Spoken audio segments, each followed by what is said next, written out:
ایک آدمی جو ہے وہ سعودی عرب سے رائفل اٹھا کے آ گیا، آ کے اس نے بر صغیر میں آگ اور خون کی ہولی کھیلی، سب کچھ تباہ و برباد کر کے رکھ دیا، نہ صرف بر صغیر کا، ہمارا پاکستان کا اور افغانستان کا، بلکہ پوری دنیا میں ہم جیسے لوگ، ہمارے ناموں والے، ہماری شکلوں والے، ہماری بیک گراؤنڈ والے، ان کو مجرم اور دوسرے درجے کا شہری بنا کے رکھ دیا۔ پوری تاریخ اسلام میں یا اس کی تاریخ میں کسی شخص نے اپنی کمیونٹی کو اتنا ڈیمیج نہیں کیا جتنا اس نے کیا، بطور ایشین، بطور مڈل ایسٹرن۔ یعنی بالکل دنیا بدل گئی نا، اور نوبت یہاں تک پہنچی کہ پاکستان کے پرائم منسٹر کو جو ہے جوتے اتارنے پڑے اور کپڑے اتارنے پڑے۔ تو ایسے آدمی کو جو آپ کے کپڑے اتروائے، آپ کیسے کہہ سکتے ہیں کہ وہ شہید ہے؟ سرحد کے اس پار پروگرام کو دیکھنے والے تمام دوستوں کو خوش آمدید، سواگت۔ دوستو، پاکستان میں ان دنوں عمران خان صاحب کی جو سٹیٹمنٹس آ رہی ہیں انہیں لے کر ان کی کافی تنقید ہو رہی ہے، اسی پر بات کریں گے۔ ہمیں جوائن کیا ہے بیرسٹر حامد باشانی صاحب نے۔ پروگرام میں آپ کا خیر مقدم ہے باشانی صاحب۔ مہربانی جناب، تھینک یو، بہت بہت شکریہ۔ جی، عمران خان صاحب کا کہنا ہے کہ امریکن ٹروپس نے اسامہ بن لادن کو مار دیا، پھر وہ کہتے ہیں شہید کر دیا۔ تو جب ایک پاکستان کا سٹنگ پرائم منسٹر ایک گلوبلی ڈکلیئرڈ ٹیررسٹ کو شہید مانتا ہو تو دنیا پاکستان کو کس نظر سے دیکھے گی؟ عمران خان صاحب کی یہ سٹیٹمنٹ سے پاکستان کو کیا نقصان ہو سکتا ہے؟ میں نے دیکھا ہے کہ اس خبر کو بی بی سی سے لے کر تمام ہندی، انگلش جتنے بھی نیوز پیپرز ہیں گلوبلی اس خبر کو چھاپا گیا ہے۔ اپوزیشن نے بھی عمران خان صاحب کی تنقید کی ہے۔ دنیا کس طرح سے دیکھتی ہے پاکستان کو؟ دیکھیں جی، یہ کل سے بڑا برننگ ایشو ہے، جیسا کہ آپ نے فرمایا کہ بہت ڈسکس ہو رہا ہے۔ ہم خود 2-3 پروگرامز میں اس پہ بات کر چکے ہیں، اس لیے کہ بہت سارے لوگوں کے لیے یہ شاکنگ ہے، جس کو آپ انٹرنیشنل کمیونٹی کہتے ہیں، اور یہ بہت سارے لوگوں کے لیے ڈسٹربنگ ہے، ادھر بیک ہوم میں بھی، ود ان کنٹری بھی۔ چونکہ دیکھیں، پاکستان کی ایک پالیسی رہی ہے لانگ سٹینڈنگ قسم کی کہ ہم جی 20-25 سال سے دہشت گردی کے خلاف لڑائی لڑ رہے ہیں، اور ہم دہشت گردی میں لڑائی لڑنے والے لوگوں کے احتیاطی ہیں، جس کا دوسرا مطلب یہ ہے کہ ہم امریکیوں کے احتیاطی تھے، اور اس وجہ سے ہمیں اتنے کروڑ کا نقصان ہو گیا، اتنے ہزار لوگ جو ہیں وہ مارے گئے، سارا ہماری اکانومی تباہ ہو گئی۔ تو یہ پاکستان جو ہے وہ پلے کر رہا تھا ایک وکٹم کارڈ، کہ آل دو کہ ہم دہشت گردی کے خلاف ہیں لیکن ہم اس کے وکٹم سب سے زیادہ ہیں پوری دنیا میں۔ اور جو امریکیوں کے ساتھ ان کا جس چیز پہ ایک طرح کا اختلاف رائے تھا وہ اسی پہ تھا کہ ہم جتنے اس سے وکٹمائز ہوئے ہیں، آپ اتنی ہمیں اس کا ریگارڈ نہیں دے رہے، یا اس کی رسپیکٹ نہیں دے رہے، یا اس کی کمپنسیشن نہیں دے رہے۔ That was the long standing policy, اور جس پہ کہ ہزاروں لاکھوں بیانات ہیں ان کے وزارت خارجہ کے، وزراء کے، اور جو ان کے متعلقہ ادارے ہیں، ان سب کی ایک پالیسی ہے۔ تو اب اس پالیسی کو کا مطلب کیا تھا کہ آپ دہشت گرد کون تھا، یعنی آپ کس کے خلاف فائٹ کر رہے تھے؟ ظاہر ہے آپ اسامہ بن لادن کو مائنس کر کے تو دہشت گردی کی بات کر ہی نہیں سکتے۔ یہ ساری دہشت گردی جو ہے اسامہ بن لادن کے تناظر میں ہے، 78-80 سے لے کے، تو آپ جس کو کہتے ہیں نا دہشت گردی کا جو باوا اور اس کا جو گرو آپ سمجھ لیں اس کو، کہ وہی تھا جس نے یہ سب کچھ سٹارٹ کیا، اور پھر آگے جا کے اس کے وطن سے مختلف گروپ نکلے اور مختلف گروہ جو ہے وہ مارز وجود میں آئے۔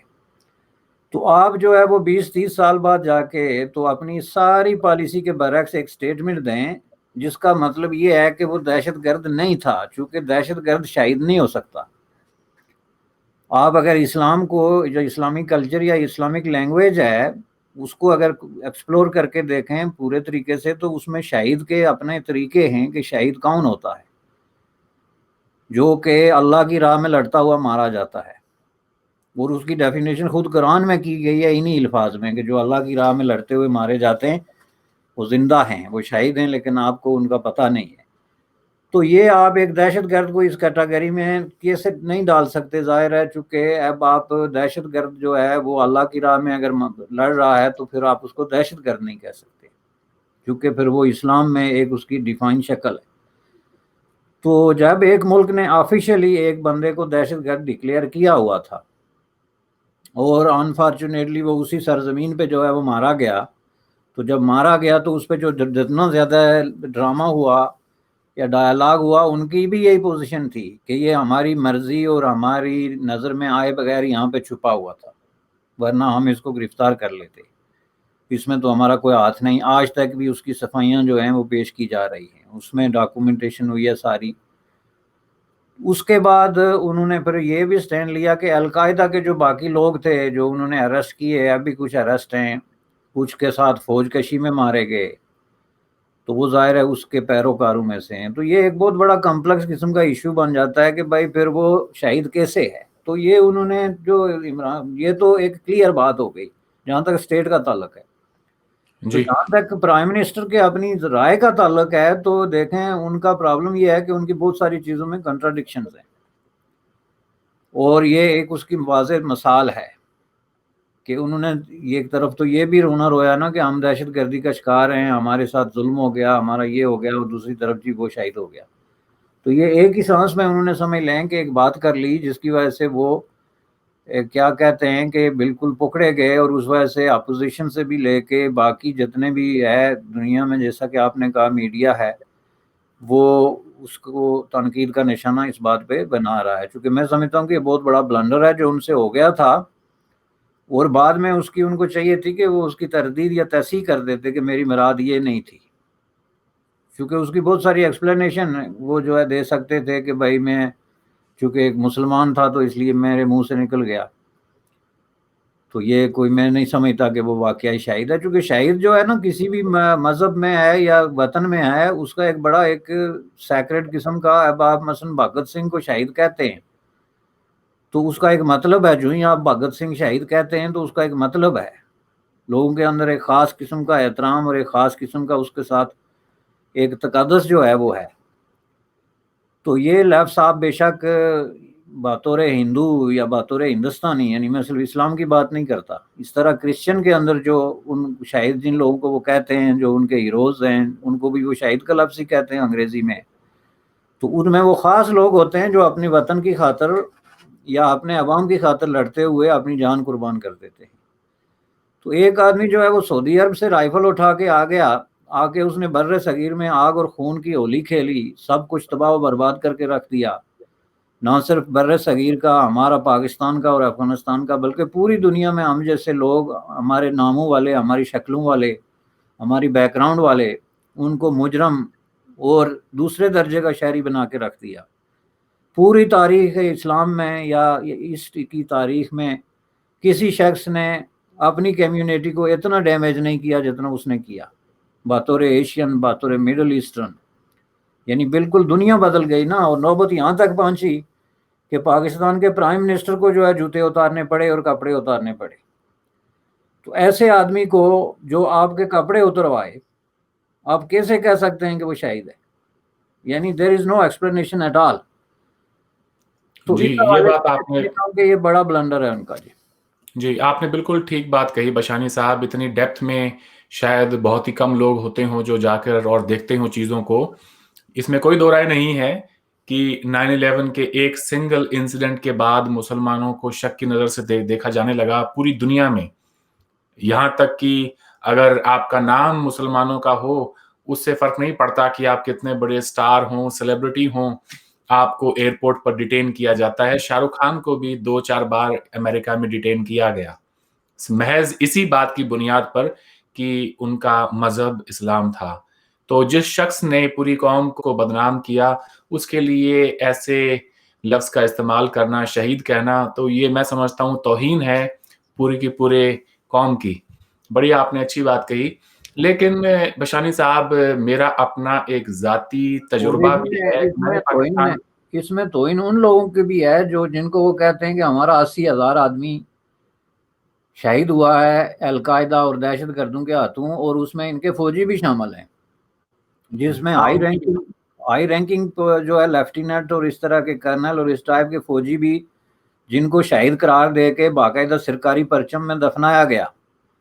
تو ان کو دفنانے کے بعد پھر آپ کیسے کہہ سکتے ہیں کہ وہ بھی شہید ہے اور وہ بھی شہید ہے؟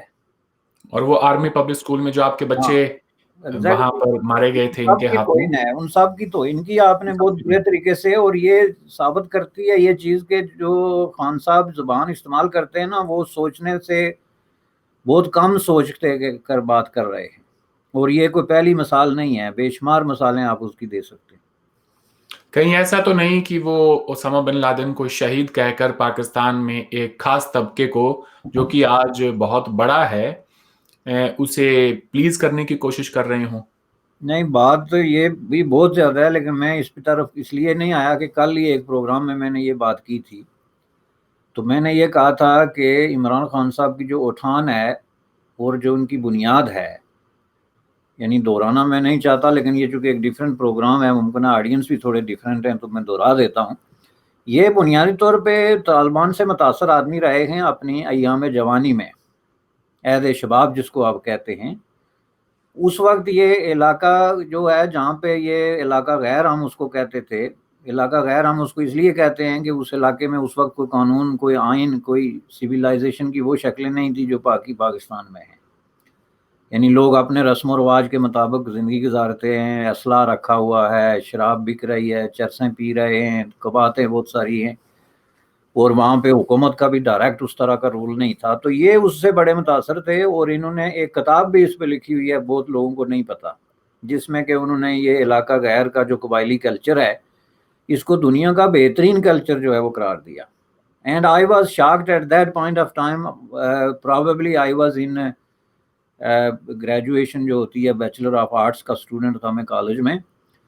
تو وہ کتاب پڑھ کے تو مجھے اس لیے شاک ہوا کہ میں نے کہا کہ بھائی یہ علاقہ غیر کو ہم چونکہ اس وقت بھی ایک پروگریسو پوائنٹ آف ویو رکھتے تھے، ہمارے نزدیک کوئی کلچر اچھا اور کوئی کلچر برا نہیں ہوتا، کلچر مختلف ہوتے ہیں. اس میں اچھائی اور برائی کا لفظ لگانا ہی بنیادی طور پہ ایک لا علمی ہے، کیونکہ کلچرز کی ایک ڈائیورسٹی ہے نا جناب. اب ہم یہ نہیں کہہ سکتے کہ ویسٹ کا کلچر یا لاطن کلچر یا اٹالین کلچر یا انڈین کلچر جو ہے وہ برا ہے یا فلاں اچھا ہے.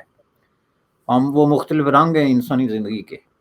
لیکن اس کو جس طریقے سے انہوں نے پیش کیا کہ وہ ایک دنیا کا موسٹ ڈیموکریٹائزڈ قسم کی سوسائٹی ہے، چونکہ وہاں پہ جرگے ہوتے ہیں. حالانکہ فیکٹ یہ ہے کہ جرگہ جو ہے وہ ایک پریمیٹیو شیپ ہے انسان کی ایکسپلائٹیشن کی، جہاں آپ کے گاؤں کے یا قبیلے کے چند کھڑپینچ اور بدماش مل کے تو انہوں نے ایک موناپلی قائم کی ہوتی ہے سوسائٹی پہ، اور انہوں نے اپنے ساتھ لوگ رکھے ہوتے ہیں جو مل جل کے، تو پریویلیج آپ ان کو ایلیٹ کہہ سکتے ہیں، قبائلی ایلیٹ، جو عام آدمی کو کسی نہ کسی طریقے سے یوز کرتے ہیں، ایکسپلائٹ کرتے ہیں. میں نے کہا کہ اس کو آپ کس طرح جو ہے اس کی تعریف کر سکتے ہیں، آپ کس طرح ایک ایسی سوسائٹی کی تعریف کر سکتے ہیں جہاں عورت کو آلموسٹ غلام سمجھا جاتا ہے.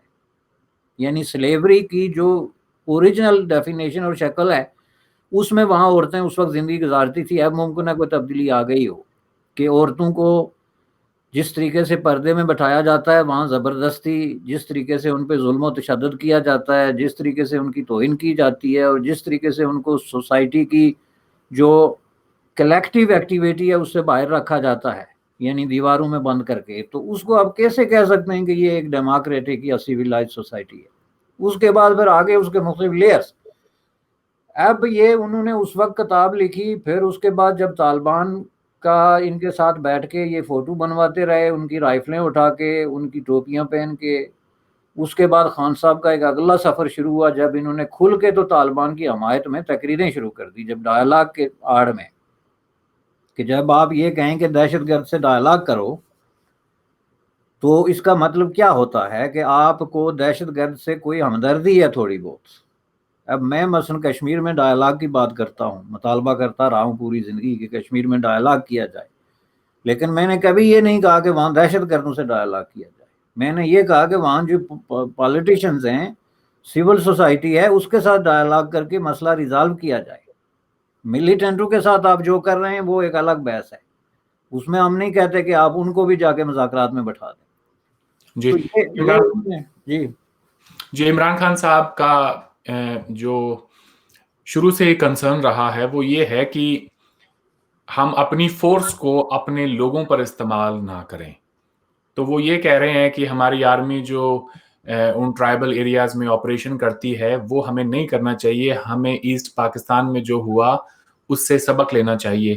تو کیا ایسٹ پاکستان جو سچویشن تھی اور ٹرائبل ایریاز میں جو سچویشن ہے کیا وہ ایک ہی ہے یا وہ مختلف ہے؟ نہیں یہ تو بڑا پروگریسو سٹینڈ ہے جی کہ اپنی آپ کی جو ملٹری ہے یا فورسز ہیں ان کو آپ اپنے عوام کے خلاف نہ استعمال کریں. یہ بہت ہی پروگریسو اور ویل تھاٹ فل قسم کی اوپینین ہے جس کی رسپیکٹ کی جانی چاہیے.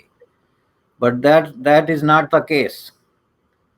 وہ تو ایک خاص تناظر میں اس کو لے دے رہے تھے نا. جیسے ڈائلاگ کرنا ایک بہت ہی نوبل کاز ہے، لیکن آپ ایک ڈائلاگ کے نوبل کاز کی آڑ میں دہشت گرد کو بچا رہے ہوں.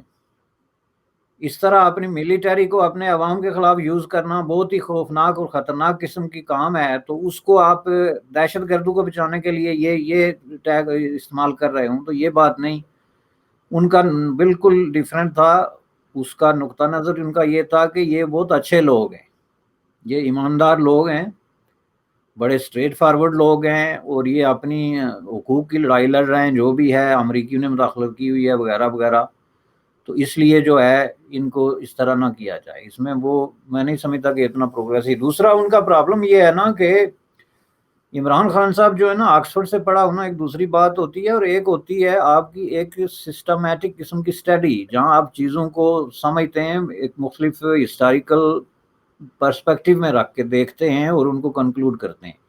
ان کو جو ڈائلاگ اچھا لگتا ہے اس کو لے لیتے ہیں اور اس کی بیک گراؤنڈ نہیں دیکھتے یا اس کو پھر ریکنسائل نہیں کرتے اپنے نظریات کے ساتھ. یہ پرابلم کیا ہے کہ ان کے کچھ جو استاد ہیں، ٹیچرز ہیں، ان کو میں بھی جانتا ہوں، کچھ کالمسٹ ہیں، کچھ اس طرح کے لوگ ہیں جنہوں نے ان کو سیاست کی ABC پڑھائی ہے، تو وہ بھی اسی طرح کنفیوزڈ ہیں چیزوں پہ. وہ ڈائلاگ پہ گزارا کرتے ہیں. وہ آج سے 30 سال پہلے انہوں نے جو ڈائلاگ لکھا تھا، میں ابھی آپ کو وہی حرف بہ حرف کامہ بہ کامہ سنا سکتا ہوں، چونکہ ہر تیسرے دن وہی ڈائلاگ انہوں نے واپس دہرایا ہوتا ہے، جس کو کہتے ہیں ذہنی طور پہ بھانج پن کا شکار ہو جانا، کہ جب آپ کریٹیویٹی آپ میں رہتی نہیں تو آپ وہی باتیں بار بار جو ہے وہ دہراتے رہتے ہیں. اب ان کو انہوں نے کچھ چیزیں دے دی کہ مثلا جی سماجی انصاف ہے، غربت ہٹانی ہے، لوگوں کو غربت سے نکالنا ہے، سب کو برابر کر دینا ہے، فلاں. یہ ڈائلاگ تو انہوں نے دیکھ لیے، لیکن آپ دیکھیں جب وہ ڈیپتھ میں جاتے ہیں تو اپنے اس میں پھنس جاتے ہیں. تو اس لیے ان کے ڈائلاگ پہ نہیں جانا چاہیے. جی، خان صاحب نے یہ کہا ہے کہ اگلے سال مارچ کے مہینے سے پاکستان میں ایک ہی سلیبس لاگو ہو جائے گا. گورنمنٹ نے نیا سلیبس تیار کیا ہے اور جو منسٹری آف ایجوکیشن ہے، خان صاحب نے خاص طور پر ان کو خراج تحسین پیش کی پارلیمنٹ میں، اور یہ کہا کہ ہمارے وہ بچے جو دینی مدارس میں پڑھتے ہیں ان کو بھی ہم ایک ایسا سلیبس دیں گے جس کے بلبوتے پر وہ آگے چل کر اگر ڈاکٹر یا انجینئر بننا چاہیں تو بن سکتے ہیں. آپ کو لگتا ہے آنے والے مہینوں میں کیا ہم اس طرح کی تبدیلی پاکستان میں دیکھ پائیں گے کہ جہاں پر دینی مدرسوں کے اندر بھی ماڈرن ایجوکیشن پڑھائی جائے؟ دیکھیں جی، یہ نیک خواہش ہے، اور یہ خان صاحب کی بے شمار نیک خواہشات جو ہے نا، نیک خواہشات کا ریلا جس میں وہ بہتے رہتے ہیں. وہ آپ دیکھیں اقتدار میں آنے سے پہلے وہ 6 مہینے کی ڈیڈ لائنیں دے کے تو بہت بڑے بڑے منصوبے بیان کرتے تھے. مثلا یہی نظام تعلیم کا، وہ جب اقتدار میں آئے تو انہوں نے سب سے بھاری جو ان کا ایک تھا چیز کہ جی ہم نے نظام تعلیم کو چینج کرنا ہے. تو مجھے اس لیے اس پہ بہت زیادہ ہے کہ میں نے اس پہ کوئی 8-10 کالم لکھے تھے کہ یہ جو خان صاحب کی خواہش ہے یہ بے بنیاد ہے اور کوئی تبدیلی پاکستان کی ایجوکیشن میں نہیں آئے گی. اور اس کی وجہ جو کہ مین سٹریم میڈیا میں نے کالم لکھے، میں ان کی بات کر رہا ہوں، اور اس کی وجہ میں نے یہ کہا کہ یہ ہے کہ یہ ایک لانگ ٹرم کام ہوتا ہے ایجوکیشن چینج کرنا.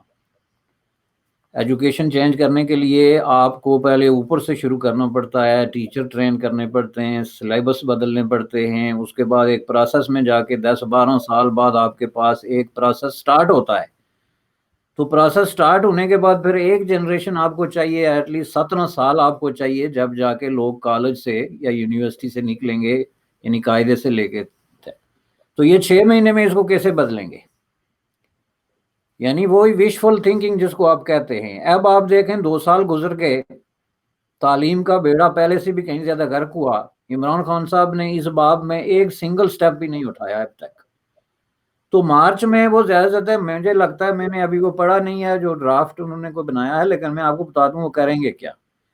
وہ یہ حکم جاری کر دیں گے کہ یہ جتنے مدرسے ہیں یہ بچوں کو سائنس اور انگلش پڑھائیں، میتھ انگلش اور سائنس جو ہے یہ پڑھائیں، وہ پڑھانا شروع کر دیں گے۔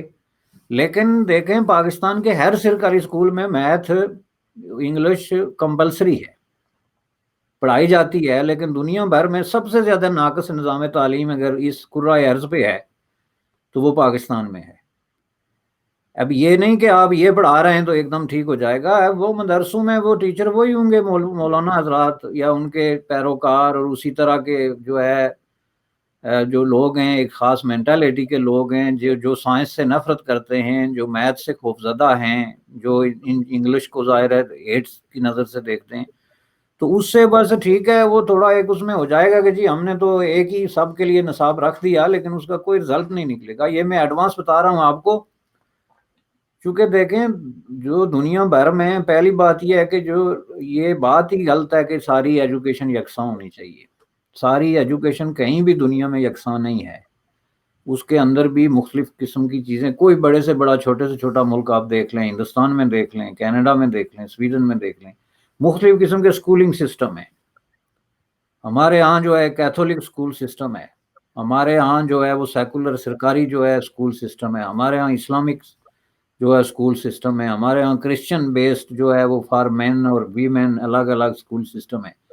تو اس سے سوسائٹی پہ کوئی اثر نہیں پڑتا، کیونکہ سوسائٹی کے اندر ڈائیورسٹی ہوتی ہے، اس میں مختلف لوگ ہوتے ہیں، ٹھیک ہے اپنا اپنا پڑھ کے آئیں، لیکن اس میں شرط یہ ہوتی ہے کہ اس میں آپ جس سسٹم میں بھی پڑھ رہے ہیں اس سسٹم کے اندر معیار ایکول ہو۔ مسئلہ معیار ایکول کرنے کا ہوتا ہے، مسئلہ یہ نہیں ہوتا کہ دوسرے کے پیر بھی کاٹو۔ ایک آدمی جو ہے وہ اگر اس کے پاس اتنے پیسے ہیں کہ وہ بہت ہی ایکسپینسو قسم کے اسکول میں پڑھ رہا ہے، تو برابر کرنے کے لیے اسے اٹھا کے مدرسے میں بٹھا دو کہ تم ادھر بیٹھ کے پڑھو، تو یہ طریقہ نہیں ہوتا نا۔ طریقہ یہ ہوتا ہے کہ آپ غریب کو اٹھا کے اوپر لے جائیں، جیسے وہ کہتے رہتے ہیں اپنی ڈائلاگ بازی میں، اور اس کو جا کے اس کے برابر جو ہے وہ کوالٹی آف ایجوکیشن دیں، اس کی لینگویج یا نصاب سے تو کوئی فرق نہیں پڑے گا۔ جی اور ویسے بھی یہ انڈیویجول جو آزادیاں ہیں اس کے خلاف ایک چیز ہے۔ عمران خان صاحب کی باتوں کو سن کر ایسا کیوں لگ رہا ہے کہ وہ ابھی بھی الیکشن موڈ میں ہیں؟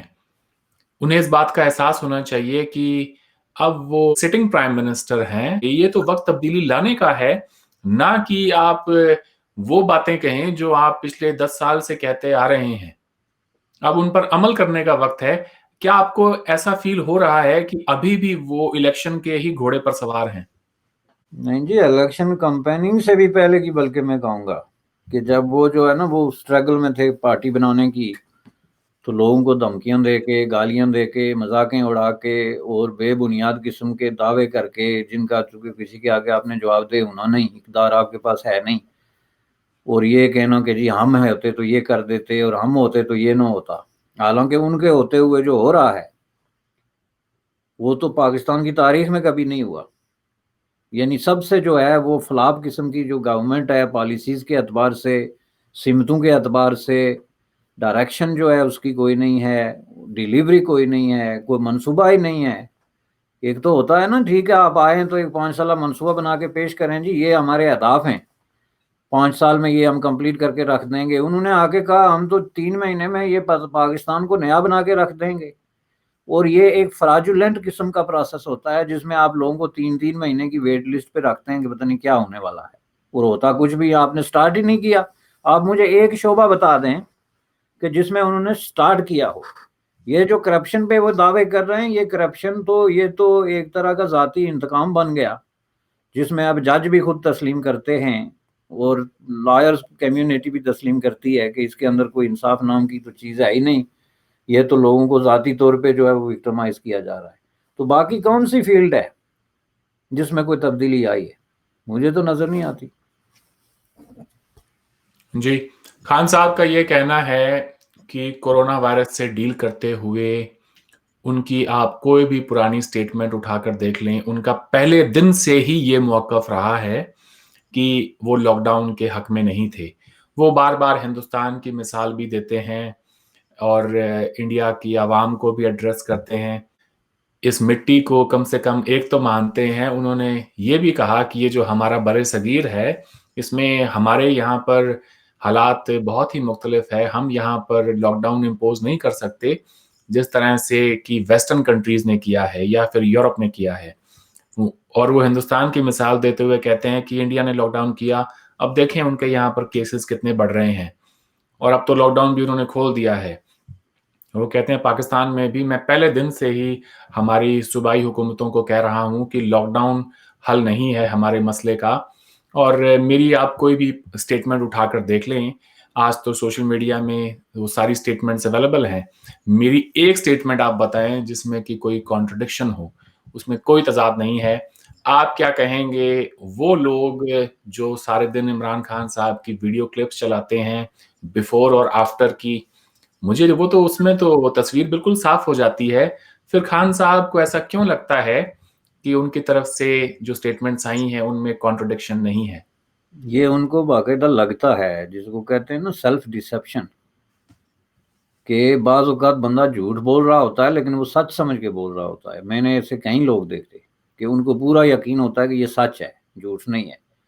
اب پرابلم یہ ہے کہ ان کو اپنے بارے میں ان کا ایک رویہ یہ ڈیولپ ہو گیا کہ میں تو جھوٹ بول ہی نہیں سکتا یا میں تو کنٹراڈکشن کر ہی نہیں سکتا. حالانکہ پوری دنیا میں 3-4 لیڈر تھے جو کہ کورونا کے مسئلے پہ بہت زیادہ کنفیوژن اور کنٹراڈکشن کا شکار رہے. ان سب کو لیڈ جو ہے عمران خان صاحب کر رہے تھے. ان کا آپ خود ویڈیو اٹھا کے دیکھ لیں, لاک ڈاؤن کریں گے نہیں کریں گے, لاک ڈاؤن کی ڈیفینیشن کیا ہے اور کرفیو کی ڈیفینیشن کیا ہے. صوبوں کو یہ کہہ رہے ہیں بھائی آپ پرائم منسٹر ہیں, پاکستان ایک فیڈرل اسٹیٹ ہے جس کے اندر بہت بڑے اختیارات ہیں ان کے پاس ان معاملات میں, تو آپ ایک ڈسپلن کریں, لیڈرشپ رول پلے کریں, اپنا ایک رول انٹروڈیوس کرائیں کہ بھائی کرونا ایک بہت بڑی تباہ کن قسم کا وائرس ہے ہماری اکانومی کے لیے بھی اور جانوں کے لیے بھی, تو ہم ایک پالیسی بنائیں جس کا مطلب یہ ہے کہ آپ فیل ہو گئے بہت برے طریقے سے, کہ آپ جو ہے وہ اس مسئلے پہ بھی لوگوں کو ایک پلیٹ فارم پہ نہیں لا سکے. اگر جہاں زندگی اور موت کا مسئلہ ہے,